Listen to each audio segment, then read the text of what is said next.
Bonjour Christophe, bonjour à tous. Elisabeth Borne est au Mureaux dans les Yvelines, son premier déplacement en tant que première ministre.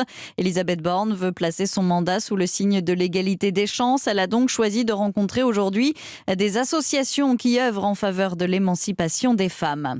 Damien Abad, sommé de quitter la tête du groupe LR à l'Assemblée. Damien Abad au centre de spéculation sur un éventuel ralliement à la majorité.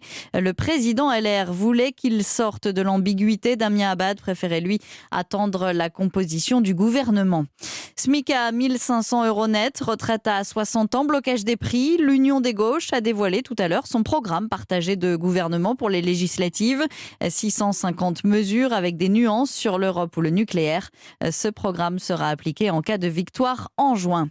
Le soldat russe jugé pour crime de guerre a demandé pardon. Vadim Chichimarin, 21 ans, s'adressait à la veuve du civil ukrainien qu'il est accusé d'avoir tué. Il a plaidé coupable. Le soldat encourt la prison à perpétuité. Au front, 1730 militaires ukrainiens retranchés sur le site d'Azovstal à Mariupol se sont rendus depuis lundi, selon le ministère russe de la Défense. 80 d'entre eux sont blessés. La Russie qui veut couper l'Ukraine de sa centrale nucléaire de Zaporijia, centrale occupée par l'armée russe, sauf si Kiev paye Moscou pour l'électricité produite. L'ex-chancelier allemand Gerhard Schröder, proche de Vladimir Poutine, se retrouve privé d'une partie de ses avantages d'ex-dirigeant, notamment l'attribution de bureaux. Il conserve cependant sa protection policière et sa pension de retraite d'ex-chancelier. Patrick Balkany va-t-il bientôt sortir de prison ? L'ancien maire de Levallois a fait une demande d'aménagement de peine, demande qui sera examinée aujourd'hui. Patrick Balkany est incarcéré à Fleury-Mérogis où il purge une peine de prison pour fraude fiscale.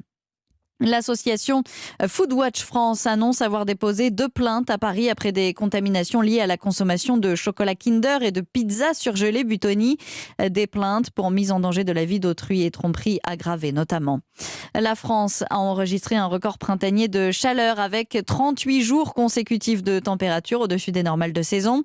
Un épisode de chaleur qui accentue les inquiétudes sur les risques de sécheresse. 22 départements sont en rouge, autrement dit avec un risque très probable de sécheresse d'ici à la fin de l'été, principalement dans le sud-est et l'ouest. Boubacar Kamara, appelé pour la première fois en équipe de France, le milieu marseillais remplace Paul Pogba, blessé au mollet. Didier Deschamps a dévoilé la liste des joueurs retenus pour les 4 matchs de Ligue des Nations en juin. On retiendra la non-sélection d'Olivier Giroud à 6 mois du mondial au Qatar. Et puis du tennis avec le tirage au sort des affiches de Roland-Garros ce soir, des matchs que vous pourrez suivre sur Europe 1, radio officielle du tournoi. En attendant, les qualifications continuent. Europe 1.